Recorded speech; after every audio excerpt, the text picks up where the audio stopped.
Many car dealers have ever-increasing levels of inventory, and yet they're not able to sell their new vehicles. Market day supply based on Car Edge statistics are the number of days, if they stop production today, how many days it would take to sell all of the inventory across the nation. Well, the average is around 50 to 60. It should be a shocker when you're hearing a lot of these cars on my list today are selling in as long as months, and in some cases years before they even move. So I'm going to share a list of 10 of the best deals and the biggest losers in the car industry of vehicles that just aren't selling.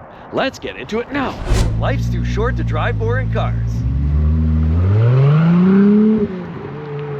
The first big loser is the Audi S4. Now, this is an A4, one of the most popular models in the brand, but the S4 has about 342 horsepower, about 362 pound-feet of torque, all-wheel drive system, has an 8-speed automatic transmission, and it's a great car. It has great levels of performance, but it's getting a little old and long in the tooth. And while the reliability isn't necessarily the most stellar, it does have a 3-liter V6, which is one of the best, most reliable drivetrains in the brand. But unfortunately, at 198 days of market day supply for the sales of the 2025 Audi S4, it actually starts to make sense to me why people are not buying the S4, why it's sitting around for 7 or 8 months of the year. And in some cases, I've seen some that just go over the calendar date and actually have a full-on birthday. It's because of its brother. Because this is what a lot of buyers are buying today. It's new, revised, has updated headlights, updated interior. The whole car is warmed over, has better levels of performance. Many people are buying a brand new 2025 S5 because you get the new revised headlight system. It's definitely the new chassis, the new body design. It has great details on there, laser cut alloys, beautiful calipers, but look, a lot more tech. Even the sunroof is a lot more integrated, a lot cleaner looking there. You get a nice little wing on the back. The LED taillights, the light bar that goes across the back is quite a nice upgrade as well. And the brand new 2025 are much nicer and cleaner looking all the way around, inside, outside, and all around. Instead of the boring slush box 8-speed automatic transmission you're finding in the S4, here you get this 7-speed DCT, so it's sharper, it's crisper, it's faster, and the same 3-liter turbo V6 engine under the hood that you find is actually tuned up. Now you have 362 horsepower and over 400 pound-feet of torque. So the car is faster, cleaner, more revised, and a lot of people are just skipping on the S4 and going right to the S5. That's why 198 days supply for an S4 just does not shock. Another one of the worst sellers. When we talk about 60 days, that's the average. But this one here is much worse than 60 days. We're looking at Rams as part of the Stellantis team. We know what Stellantis was doing. They were jacking up the prices substantially on everything. Their trucks, their Jeeps, their minivans, their SUVs, everything was getting the big price hikes. Of course, here we have a Ram. This is a 2500. Cummins turbo diesel is one of the engine configurations. You do get the Cummins engine, which is a turbo 6.7, but you can also get a 6.4 liter V8 engine gas jobby under the hood, and it's one of those engines that was highly sought after, especially when we know what a lot of the industry was going to turbocharged 6-cylinder engines and smaller drivetrains all the way around. Ram was still keeping it real, but the problem was the prices, and Stellantis kept jacking the prices up, and they started filling up the lots.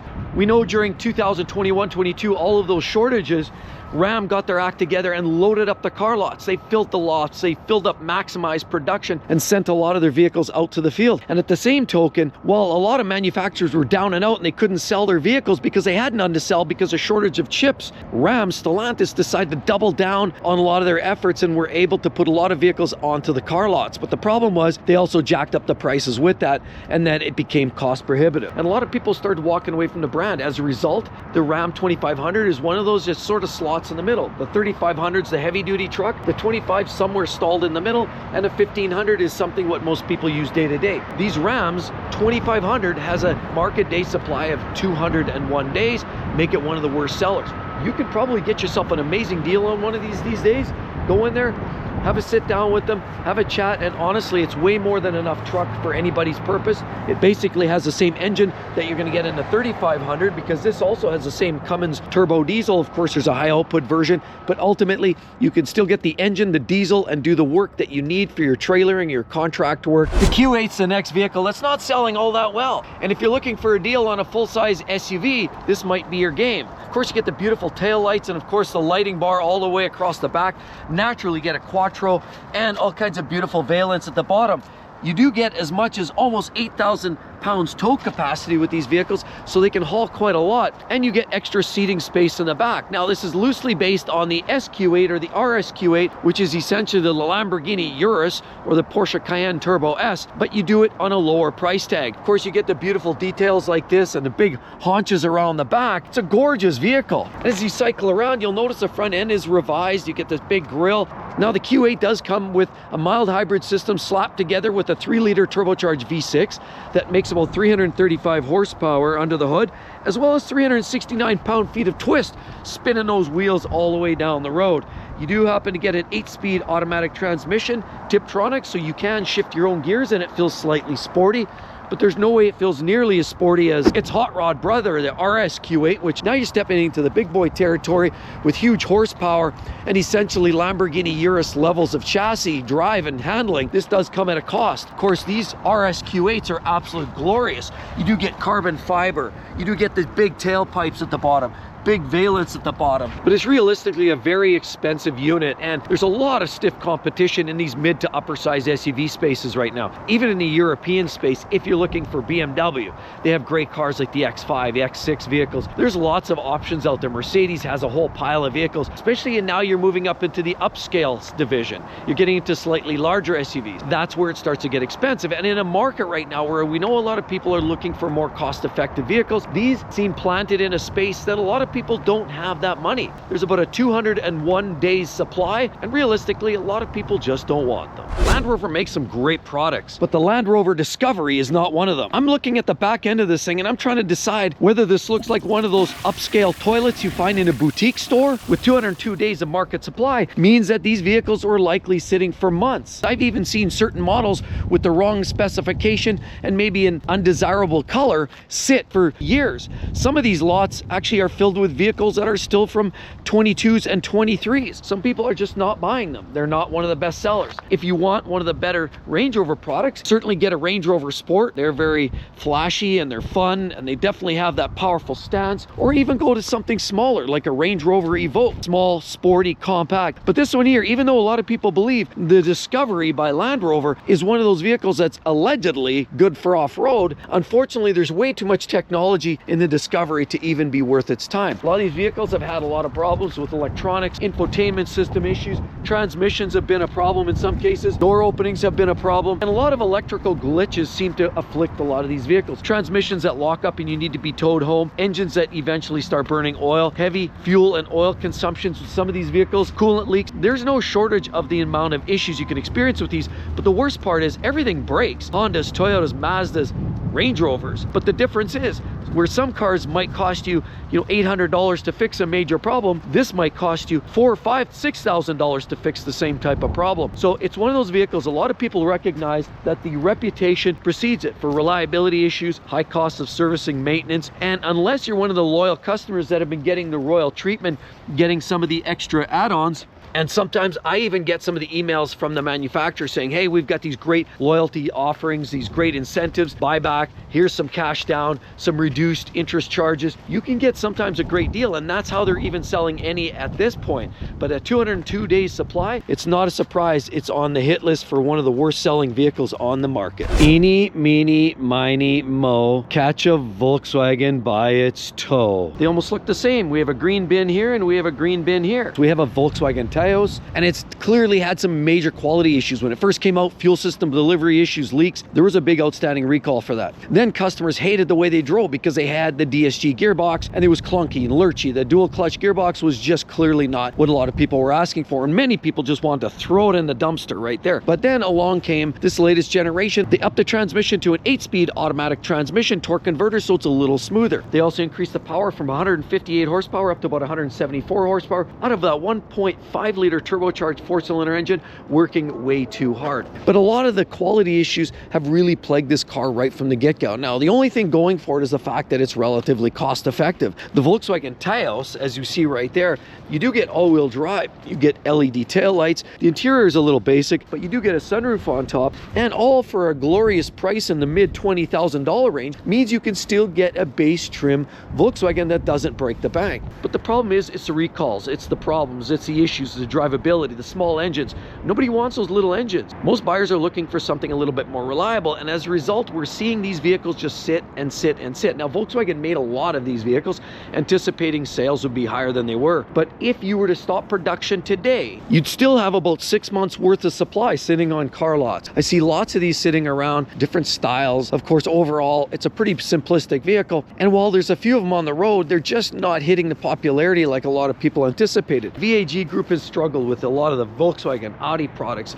and a lot of course, was a little bit on the pricing side, with tariffs having an impact on some of the products that are coming from Germany or built by German manufacturers, means that a lot of these cars aren't as competitively priced as some of their competition. But if you're looking for a great deal and you just need a basic mode of transportation, this might fit the bill. The next vehicle on the list, which is the Lincoln Aviator, as you'll notice right on here, Navigator Aviator is this size 3-row SUV, more sleek looking than you're finding in a lot of the other products, but they don't have necessarily the best reputation for durability. While the engine, a 3-liter twin-turbo V6 EcoBoost style, is making about 400 horse, and of course it's made it to that 10-speed automatic transmission, which people have noted that there's clunking sounds and straight noises coming from the bottom line. The third-row seats have had some issues. As to engine exhaust leaks, from time to time you're hearing problems, people complaining about leaks and the sunroofs coming off the rails, as well as overall alignment, and the vehicle seems to go out of alignment fairly easily. On top of it, the rear panel and the tailgate glass seems to become dislodged, and the C-pillar trim, what we're looking at right in there, is also a big problem. There's a recall issued for a C-pillar and the rear window door trim pieces that may detach from itself, potentially shattering glass on the back. A lot of people have complained that alignment goes out of whack with some of these vehicles.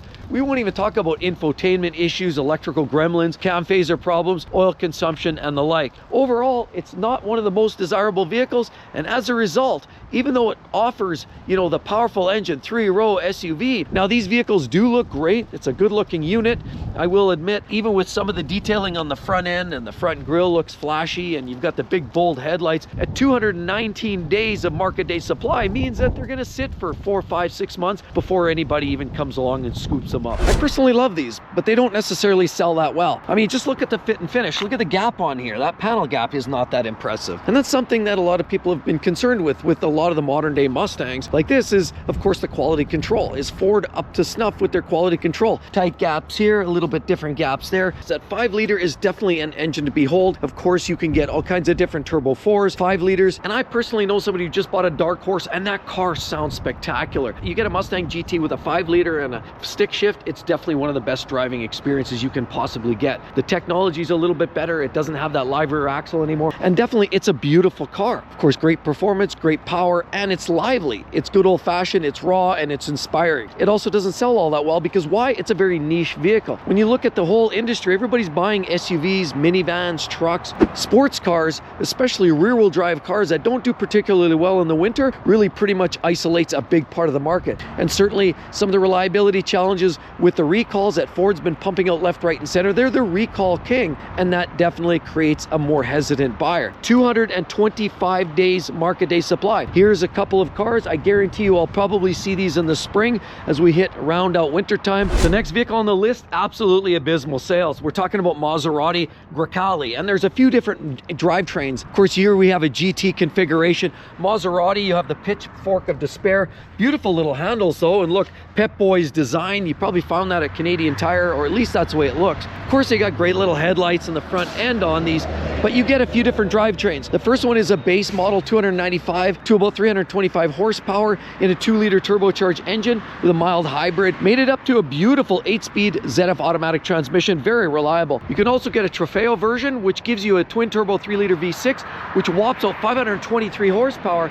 And you can also get this unit right here, Fulgor, which is a pure electric motor drive setup here. These are absolutely great looking vehicles, but one giveaway is look at the front grille on that. That is definitely a giveaway way, when you talk about their internal combustion grills, definitely looks a little bit more aggressive. I've driven these, they're fun, they're fresh, and especially in the Trofeo version, oh, absolutely breathtaking. But like a lot of the products under Stellantis, this being one of them, Maserati, Alfa Romeo, Fiat, Ram, Chrysler, Jeep, the whole brand has had some struggles in selling products. High prices have been the big issue, and of course a lot of people just don't find the appetite to be paying too much money for a product that they just don't feel the value in. The Maserati Grecale, like we're looking here, is up around 259 days of market day supply, meaning they could turn the lights out, walk away from the factory, come back in 6 months, and they'd be good to go. Here's the next one that's not selling all that well, is another Audi product, and this is more base trim from what we saw earlier with the Audi S5. The S5's doing well, the S4's not, but neither is the A5. So this is interesting because a lot of people are getting away from the sedans, and in Europe, certain markets do still love their cars, but we see in a market that loves their SUVs every which way from Sunday. It's not a surprise, even with the revised exterior, interior, and technology, that a lot of people are staying away from a lot of these vehicles. The Audi A5, like we're looking at here, has a 276 days supply. They've got a 2-liter turbocharged 4-cylinder engine under the hood. It's got a mild hybrid system. It's putting out a combination of 261 horsepower to all 4 wheels and as much as 273 pound-feet of torque. 0 to 60 is about 5.5 seconds, so it's plenty brisk. But people are looking at these cars and they're starting to have that contemplation. Do I buy this? The BMW, the Mercedes? There's a lot of stiff competition on a shrinking market, and that's a big reason why they're not selling. Even with the infamous Quattro all-wheel drive system, everybody's building a great all-wheel drive system today, and the 7-speed S-tronic gearbox means it's quick, fast, reliable, and it helps with the economy. Even with the improvement on the style, the exterior finishing, and the interior ergonomics, it's just not selling all that well. And the absolute worst vehicle on the market right now that aren't selling at all is this Jaguar product, the F-Pace. It's the only vehicle that they're selling right now, and they're not even manufacturing anymore. The F-Pace has had some problems with quality control issues, fit and finish materials, equipment falling apart, infotainment systems that need a firmware update. I've even had issues with the chip that you need to upgrade that, and because my old one in my F-Type didn't work all that well. There was problems with the diesel engines piling up timing chains. There's problems with the drive shafts as well and the bolts being too short. There's problems with all kinds of these vehicles. Supercharged V6 had issues with throwing rod bearings in some cases. Of course, carbon fouling, you'll see a lot of exhaust carbon here building up. You get turbo 4s, Ingenium engines, you get the diesel engines as well as the supercharged V8s in the SVR, which is absolutely breathtaking in performance. But the point is, the brand absolutely shot itself in the foot with this transition to pure EV, and they rebranded themselves, and it turned a lot of loyalists off. And what was left was a brand that was really trying to transition into the EV market. They didn't really have a good EV vehicle other than the I-Pace, which nobody was really getting on board because it didn't have the range, the power, performance. So this is really all they had left to sort of carry the brand through to the next echelon, which now, coincidentally, the new luxury EV that Jaguar is just coming out is actually been, latest word is, put on hiatus or pushed back in the release date. So even that's not for sure. The problem is you really do worry about the support, the parts, and of course what the brand looks like in 5 or 10 years from now. That's a concern a lot of people have with these vehicles. Even though they look wonderful with these tail lights and these beautiful little detailing on here and piano finishing, gorgeous vehicles, nice little haunches on there, people are generally not too excited about it. And this is more of a hiatus vehicle that's just there transitioning them through to the next phase, and they're still not selling with about 372 days of market supply. It's no shocker that people aren't getting on board and they're just sitting and sitting and sitting. Maybe you're looking for something more cost effective. Check out right there the only small trucks I would buy and the only small cars that I would buy if it were my money. Hope to see each and every one of you on the next one, everybody, and we'll see you all real soon. Thanks again. Bye-bye.